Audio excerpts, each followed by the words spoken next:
She was called to serve her people. When meditating on this scripture, I am also reminded that God does not qualify. God does not, excuse me, slow down. God does not call to qualify, but God qualifies the call. So such at a time as this, we are gathered in a sacred space and time to cross this particular finish line to our call. Such as a time as this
celebration and reflection of our time in preparation for this moment of graduation.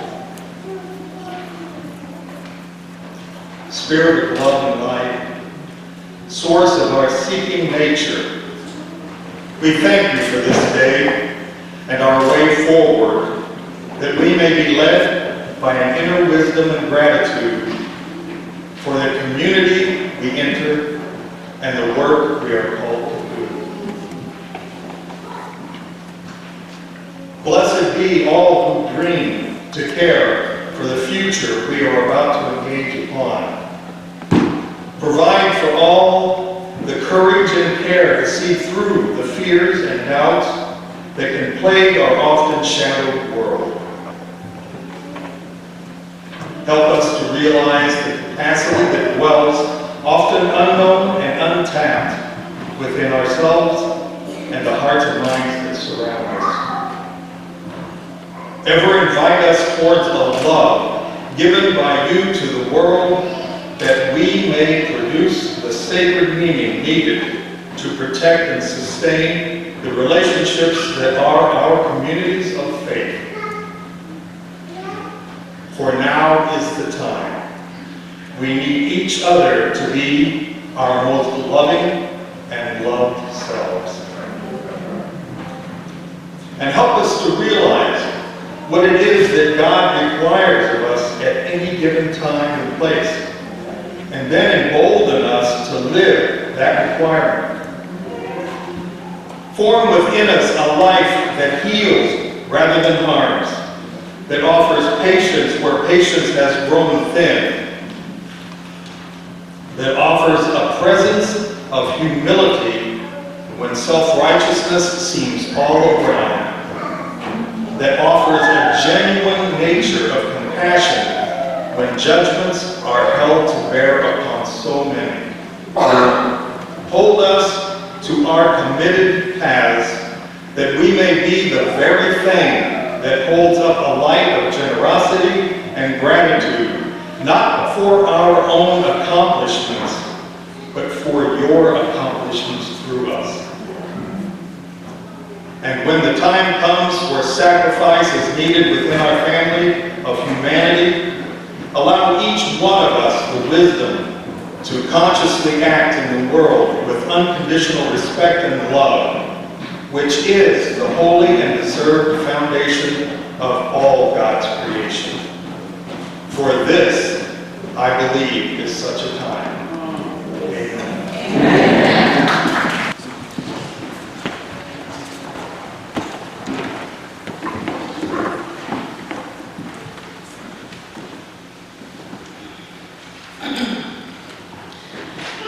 Now is the time to call on the memories of the ancestors who thought they could not walk another step toward freedom, and yet they did. It is that time and place to call on the memories of the ancestors who, when the darkness of their lives threatened to take away the hope and light, reached a little deeper and prayed yet another prayer. It is that time and place to remember those who came through the long night to witness another sunrise. It is that time and place to remember the oceans of tears shed to deliver us to this time, to remember the bent knees and bowed backs, to remember the fervent voices asking, begging, and beseeching for loved ones sold off. Time to remember their laughter and joy, though they had far less, and little reason for optimism, yet they stayed on the path toward a better day. Time to hold to the steadfast hands and hearts and prayers of the ancestors that have brought us this far. Time to make them proud and show them and ourselves what we are made of. Time to show them that their prayers and sacrifices and lives were not in vain and did not go unnoticed, nor have they been forgotten. Did you not know that this day would come? Did you not know that we would have to change places? Did you not know that just as our ancestors were delivered, that you would also be delivered? Have you not seen the greatness and power of the creative energy in the universe that moves and has its being through human agency? Have you not seen God in your neighbor's faces, in the homeless, in the battered woman, the trafficked child, the undocumented worker, the dispossessed? It is that time and that place to know that it is our turn, that we must leave a legacy for our children and all the children. It is that time and that place. We are the ones we've been waiting for. For that, let us be eternally grateful. Amen and blessed be.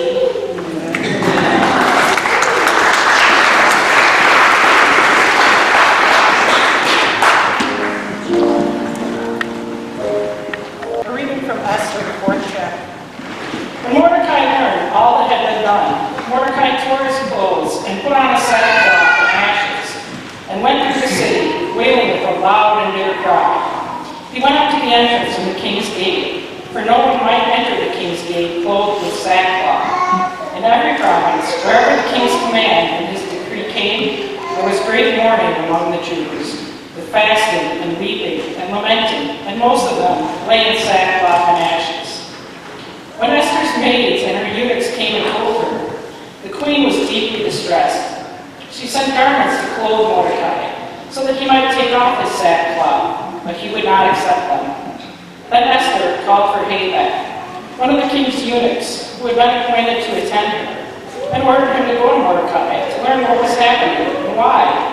Hathach went out to Mordecai in the open square of the city, in front of the king's gate, and Mordecai told him all that had happened to him, the exact sum of money that Haman had promised to pay in the king's treasury for the destruction of the Jews. Mordecai also gave him a copy of the written decree issued in Susa for their destruction, that he might show it to Esther, explain it to her, and charge her to go to the king to make supplication to him and entreat him for her people. Hathach went and told Esther what Mordecai had said. Then Esther spoke to Hathach and gave him a message from Mordecai, saying, all the king's servants and the people of the king's provinces know that if any man or woman goes to the king inside their court without being called, there is but one law. All alike are to be put to death. Only if the king holds out the golden scepter to someone, may that person live. I myself have not been called to come into the king for 30 days. When they told Mordecai what Esther had said, Mordecai told them to reply to Esther, Do not think that in the king's palace you will escape any more than all the other Jews. For if you keep silence at such a time as this, relief and deliverance will rise for the Jews from another quarter, but you and your father's family will perish. Who knows? Perhaps you have come to royal dignity for just such a time as this. Then Esther said in reply to Mordecai, Go, gather all the Jews to be found in Susa, and hold a fast on my behalf. Neither eat nor drink for 3 days, day or night. I and my maids will also fast as you do.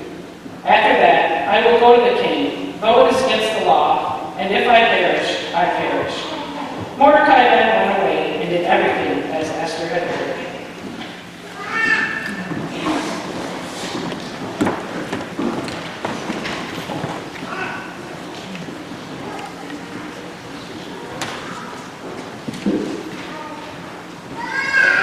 Friends, on this joyous occasion, I am profoundly sad. One of the best ones, not just a good one. One who walked the excellent way, has given up the ghost. Her name is Rachel Held Evans. She wrestled vulnerably and publicly with God, her Christian faith. She was raised evangelical and was one of the first women of the Gen X crowd to say F you to the LGBTQ litmus test, to the women keep quiet litmus test, and all the others. She took a public beating for it, but she marched on. Embodying solidarity with the least and the last in the meritocratic hierarchy of white, male, cisgender, able-bodied, heterosexual, hegemonic empire that we call the United States.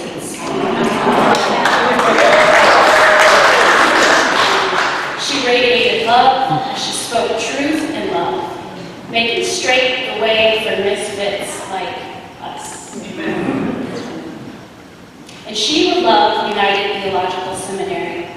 One of a Christian bent that stretches its arms open and not just open, a yoga bending backward, to what the universe brings.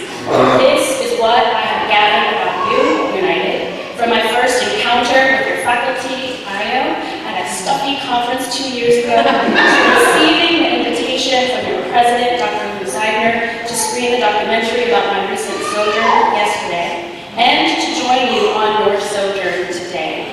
You teach and train in the art of love, of healing, and of presence. In the various faces that life presents to us. That was an unintended thought, sorry. That was me. Rachel embodied these things, so may the words of my mouth and the meditations of my heart honor her life, her spirit.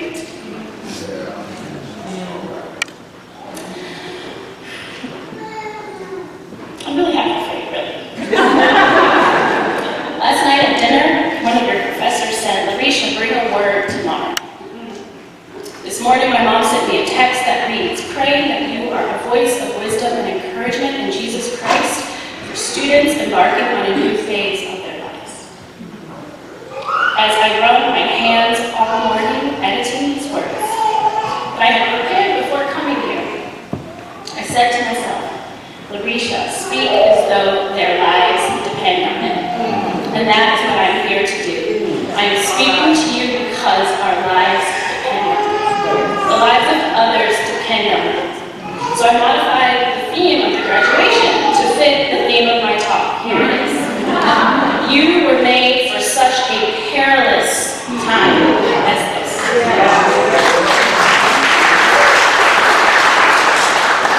I was remiss. I did not thank the St. James AME choir.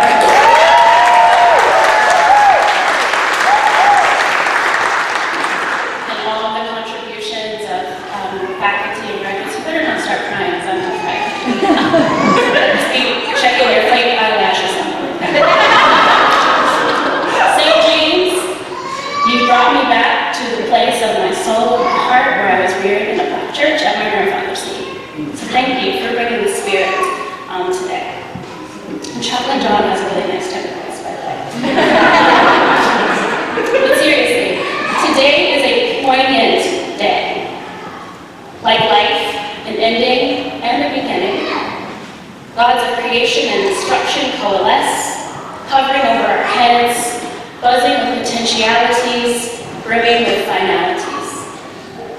Today is a perilous day. American bodies languishing in mass incarceration, foreign children killed, not dying, killed for want of care and detention for their migration, rockets that the U.S. sent hurtling toward what the occupation of Palestine is, American Indians still relegated to reservations, occupation by another name, white supremacists occupying the seat of the nation, white liberals patting themselves on the back for not voting for them.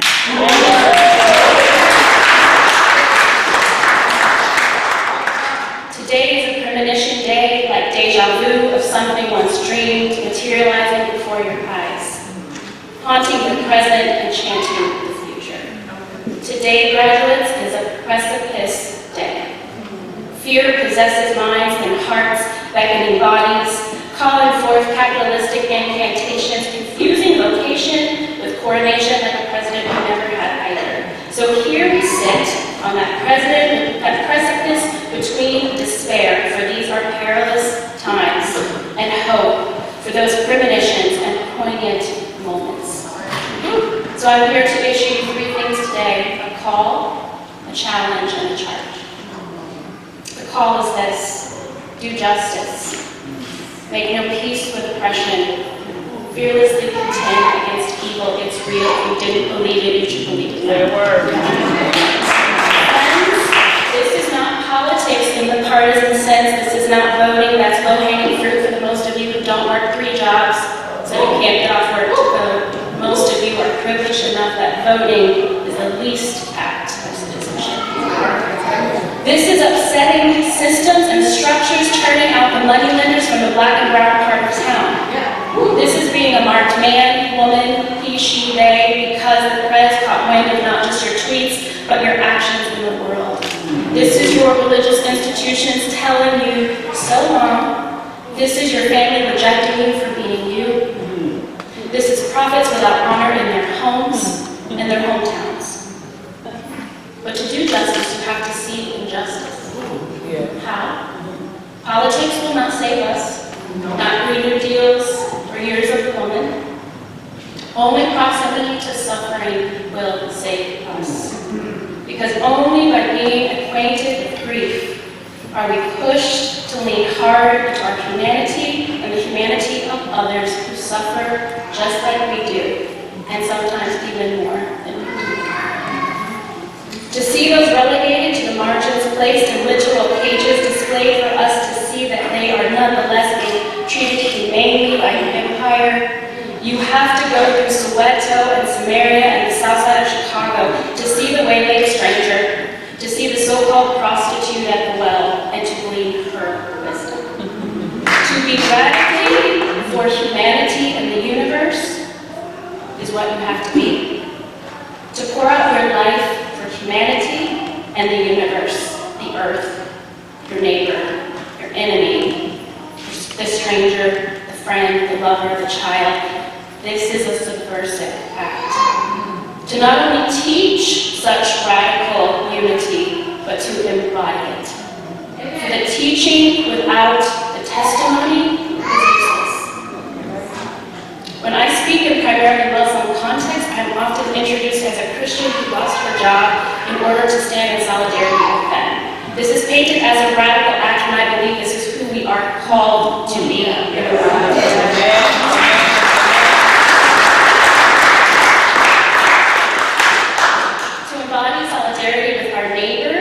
Preachers with pulpits and presidents with the monopoly of violence call for a ban on Muslim bodies.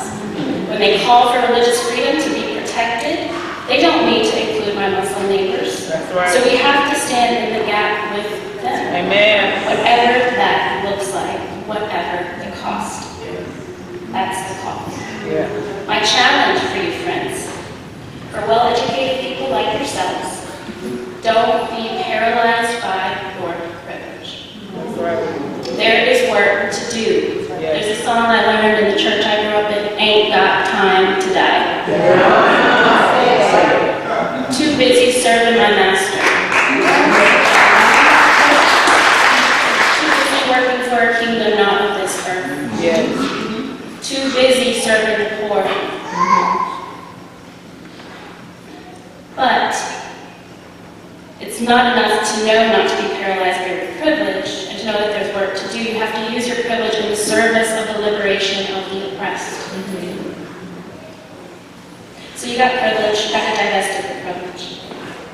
Give the seat of honor to the oppressed. The one who in the eyes of the world has nothing to teach you. And submit to the authority and the leadership of the oppressed. My favorite teachers, my most esteemed teachers, are perpetrators and survivors of genocide in Rwanda. I was in Rwanda for the first time in 2014. I met a woman who told me this story. And since we're in the season of Lent, I'm a Christian, I'm going to use some references to the gospel, so forgive me if you're less familiar with them than these students. But when I call her Mary, Rwandan Mary.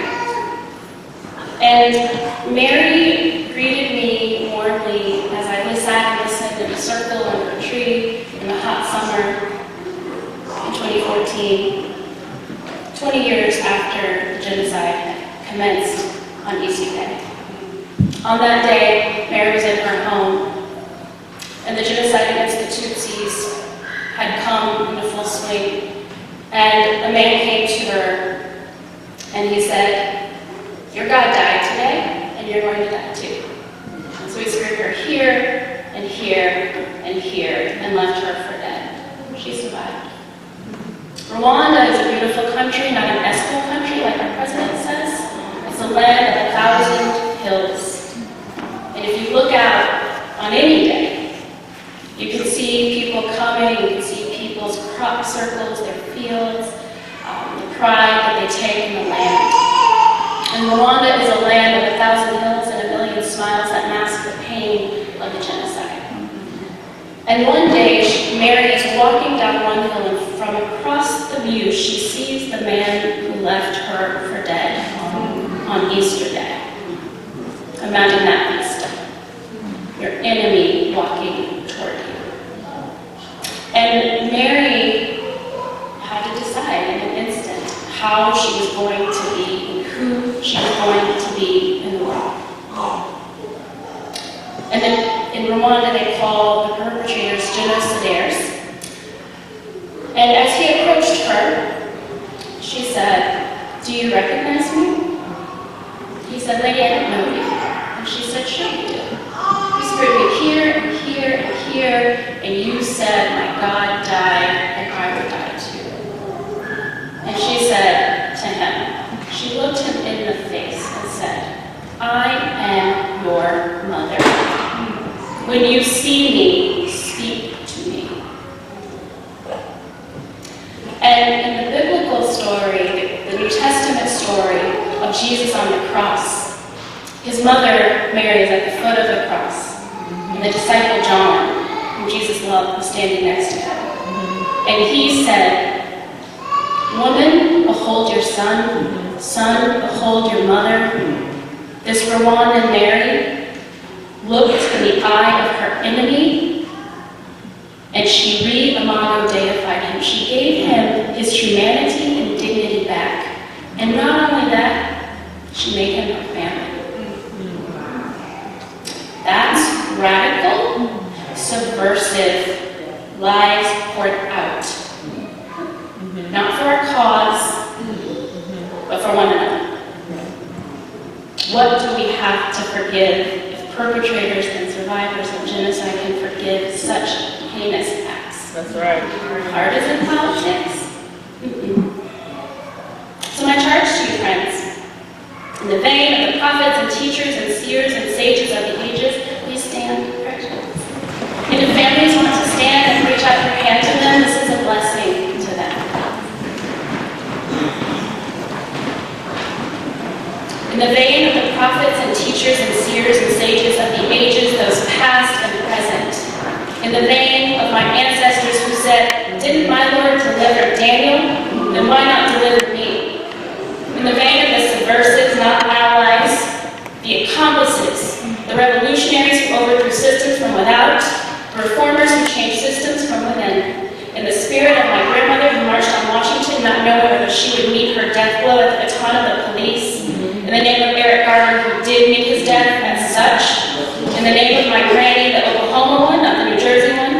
The New Jersey one marched, the Oklahoma one prayed. She kneeled and prayed, and she still does on her knees every night at 87. She prays for me and for you. In the spirit of the martyrs, Geronimo, Sitting Bull, Crazy Horse, Orlando Castile, Michael Brown, Trayvon Martin, Sandra Bland, Kia Boyd, and Rachel Evans, who died this day. Yes. I commission you.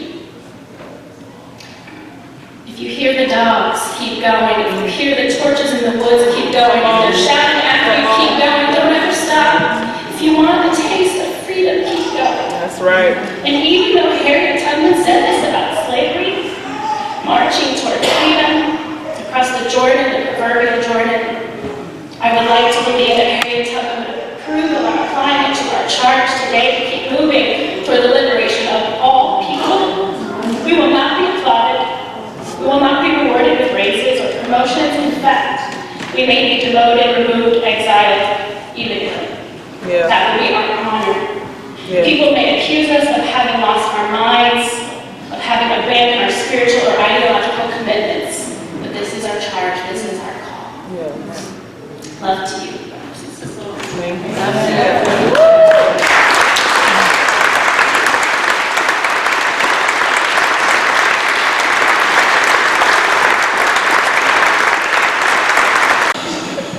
President Lou, I have the honor to present the candidates for the degree Master of Arts.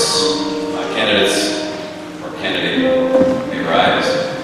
They have completed all requirements for graduation and have been recommended by the faculty and dean of the United Theological Seminary in the Twin Cities for the degree.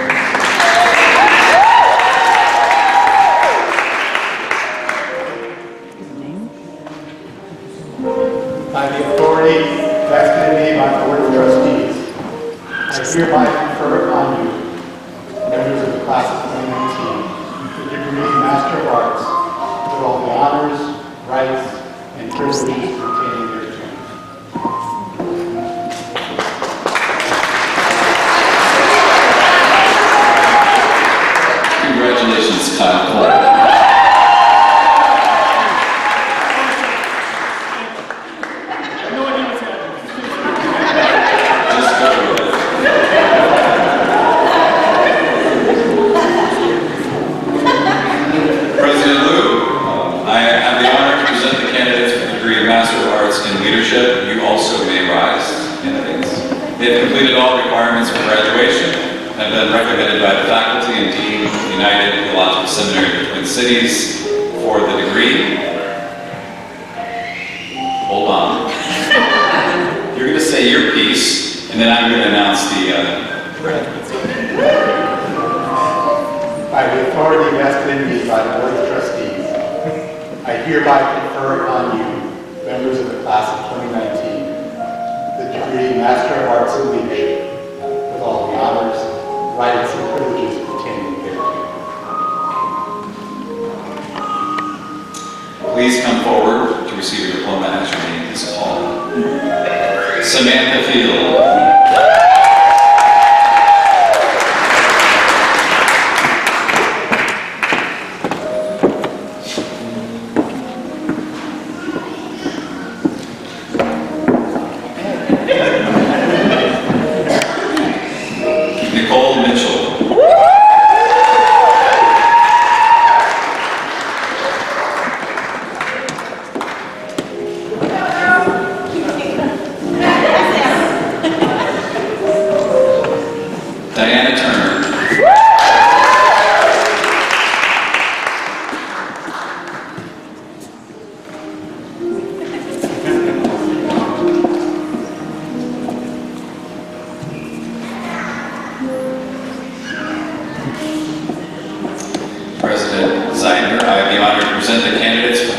Master of Arts in Religious Leadership.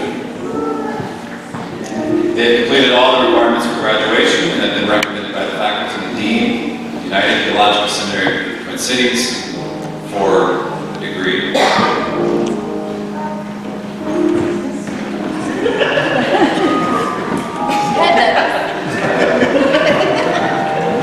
By the authority vested in me by the Board of Trustees, I hereby confer upon you, member of the class of 2019, the degree Master of Arts in Religious Leadership, with all the honors, rights, and responsibilities.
By the authority vested in me by the Board of Trustees, I hereby confer upon you, members of the class of 2019, the degree Master of Divinity, with all the honors, rights, privileges pertaining thereto.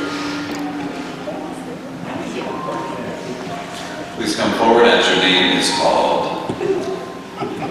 Sarah Birdie.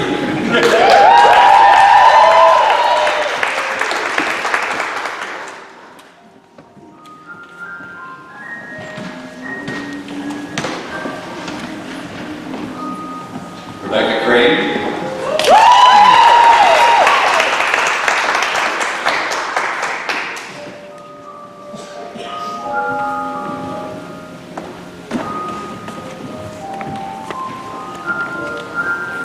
Kim Graff.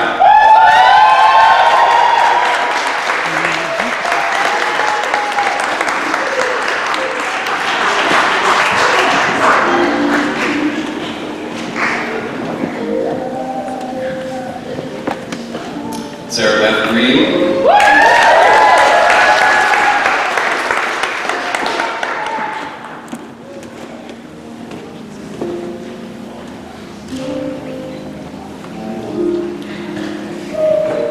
Lee Jankowski.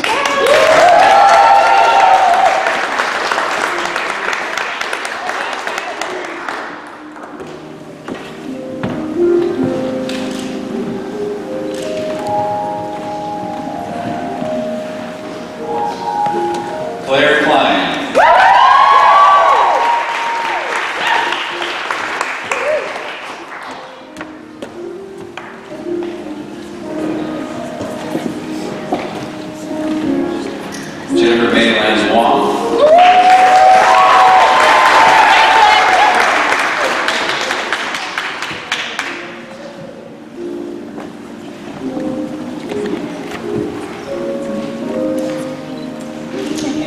Arif Mamdani.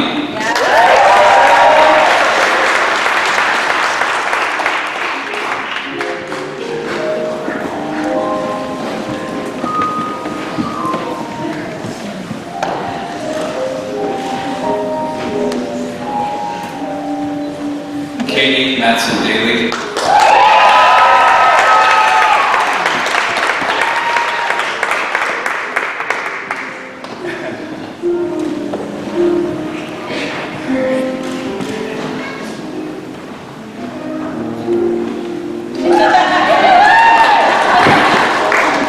Lisa Myers.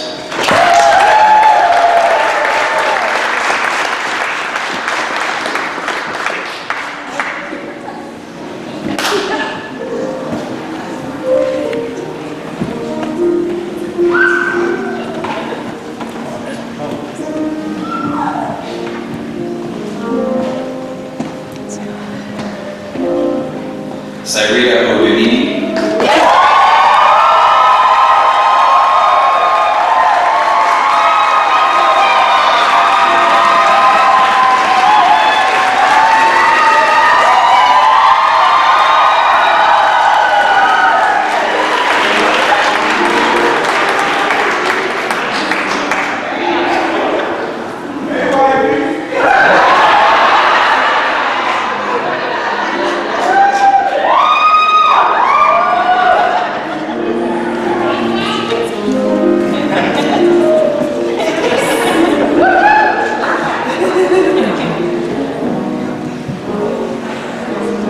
President Zeidner, I have the honor to present the candidates for the degree Doctor of Ministry.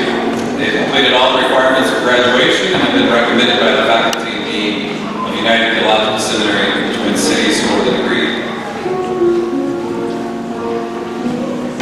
By the authority vested in me by the Board of Trustees, I hereby confer upon them, members of the class of 2019, the degree Doctor of Ministry, with all the honors, rights, and privileges pertaining thereto.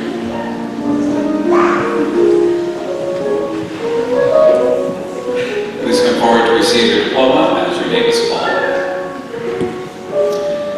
John Chang Yi Lee.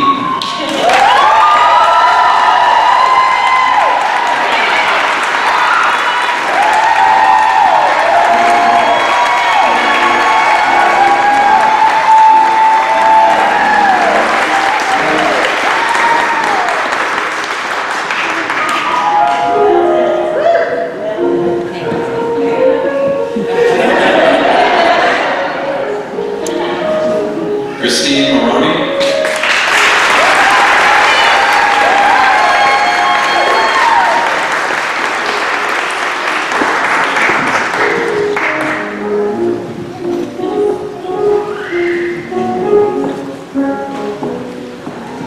That's impressive, John. How do you do that?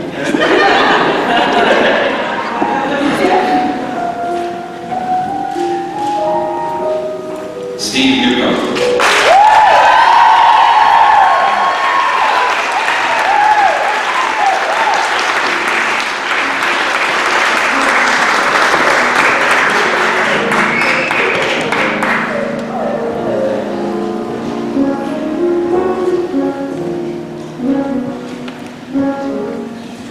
Brandon Reed.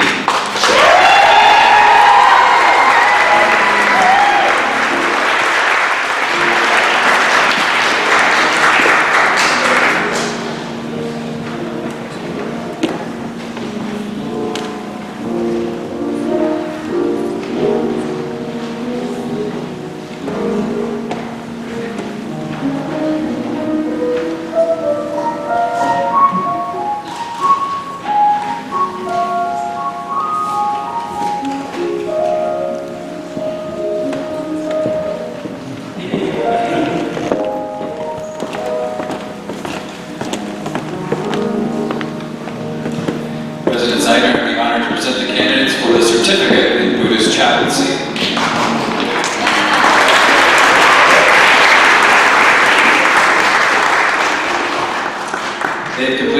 requirements for certification and have been recommended by the faculty and dean of United Theological Seminary of the Twin Cities to receive this certification.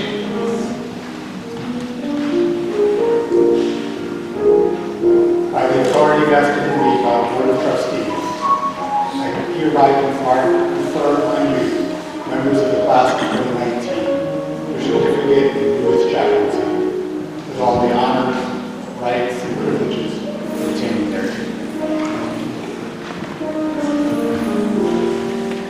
Please come forward as your name is called. Kelly Casey.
Graduates, please stand and turn toward the congregation.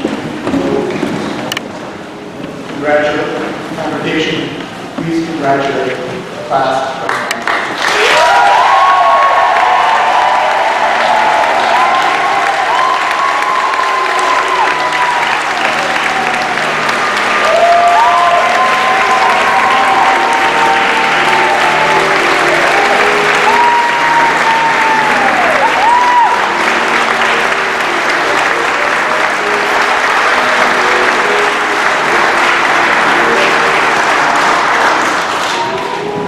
I invite you to be seated.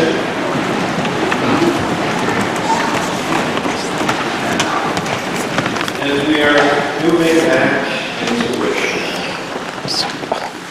as we end our commencement exercises this afternoon,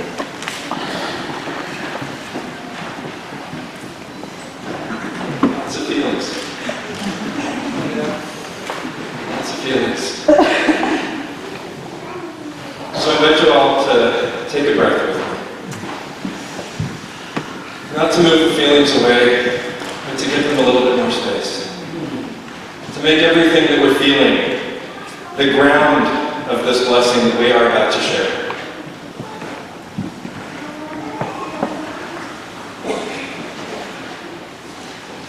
It is written in the book of Esther, "For if you keep silence at such a time as this, relief and deliverance will rise for the Jews from another quarter, but you and your father's family will perish."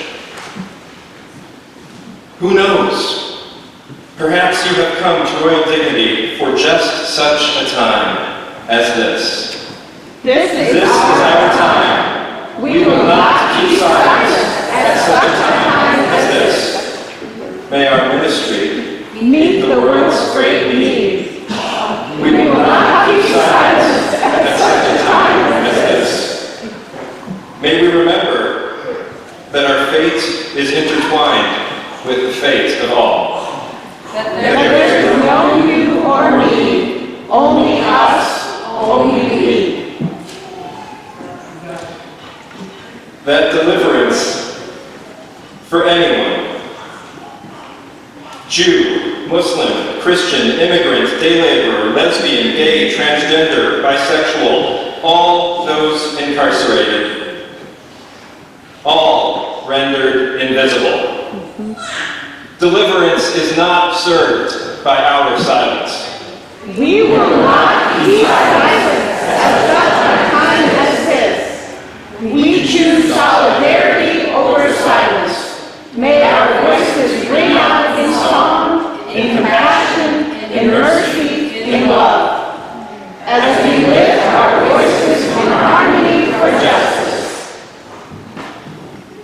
Have we come to royal dignity for just such a time as this?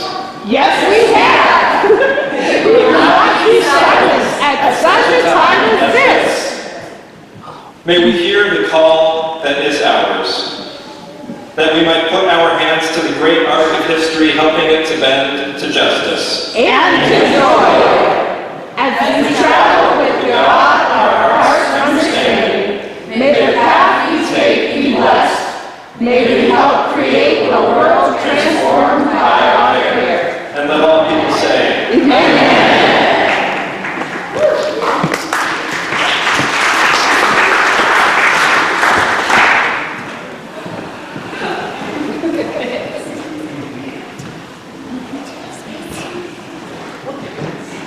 So Katie and I have the honor of representing the United Class of 2019 in planning this service and making plans for the gift from our class to the seminary. And we had lots of ideas for what the class gift could be. Curtains for the new space. Anything from Sabres on University Avenue. Clocks for such a time as this. Window decals. If this curtains got too expensive, just go to the dollar store and get a bunch of window decals to put on all those glass doors and windows. A baby goat. Yeah. A baby goat wearing a sweater. Multiple baby goats wearing sweaters. But as we reflected on our time at United, we recall the impact that others' generosity has had on us. And in great gratitude for the moments of insight, friendship, joy, and learning we have experienced in our time at United Theological Seminary of the Twin Cities, the class of 2019 has made a contribution to the scholarship fund so that others can partake in the journey of theological education.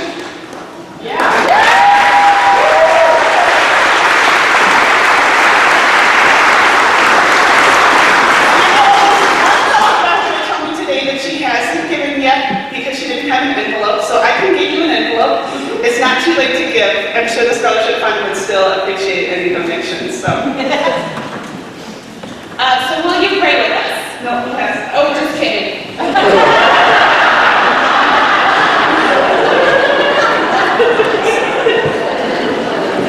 On behalf of the seminary, I accept this class gift with thanks to all the graduates.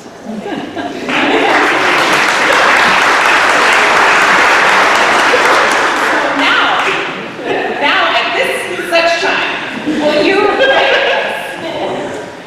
Creating curious God, source of life and the fount of knowledge, send your presence and blessing on our gift today. We thank you for the opportunity to show our gratitude for the friendships you have formed and the spiritual journeys you have taken here that have prepared us for such a time as this. We do not yet know what lies ahead, but we know that you will be with us and with our professors and with those who utilize these funds. Bless and prosper their questions, their recipes, their journey. Amen.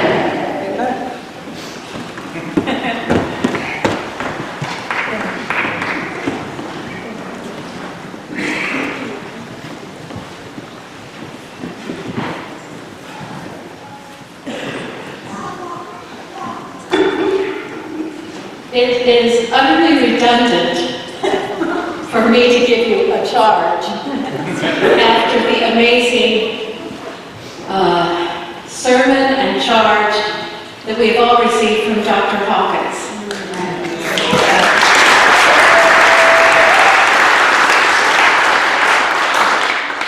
But that's what you've charged me to do. You know full well, and if you didn't before, after Dr. Hawkins' talk, you certainly know now, that it is a time that is perilous, that our world is fractured, hate-filled, hurting, and greatly threatened. It is also a time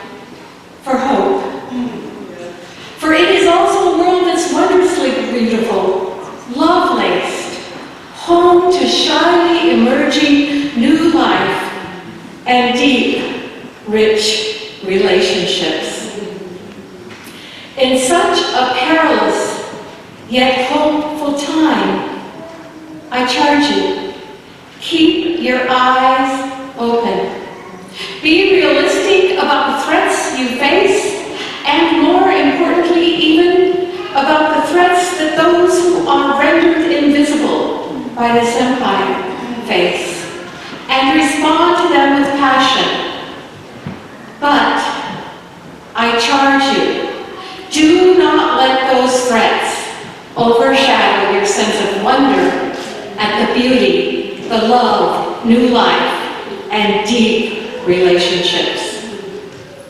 In such a perilous and yet hopeful time, keep your hearts open.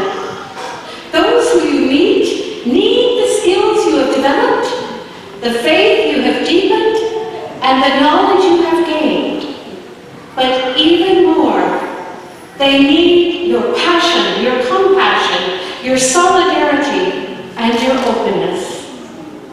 And you need them, all of them. Their different perspectives that challenge your certainties, and their fears and their hopes that may not align with yours. Keep your heart open. Keep up your courage. Looking back over my long career, if I have a regret, it is that I have too often let fear of failure, a fear of being thought foolish, stop me when justice said go. You will make mistakes. You will do foolish things, and sometimes you will fail. Good. That proves you're venturing out of your comfort zone. Dear, dear friends, keep up your courage. And in such a perilous, hopeful time, keep open to mystery. Keep open to God. Whatever your calling may be, it is too big for you to do it alone. Let the Spirit feed and lead you, no matter how heavy your caseload, how many meetings crowd your schedule, or how much justice issues urgently demand your action. Weave silence into your days. Decades ago, I attended a conference whose speakers included 18 bishops, stated clerks, that's a kind of Presbyterian leader, and civil rights leaders well known for their activism. When asked what one piece of advice they had for us newbie clergy, almost without exception, those activist elders counseled us to take time for prayer, quiet reflection, and rest. Take time not only to be holy, but to see, hear, and meet that which is holy. To recognize that the Holy One has also already met you, and will continue to seek and find you, and loves you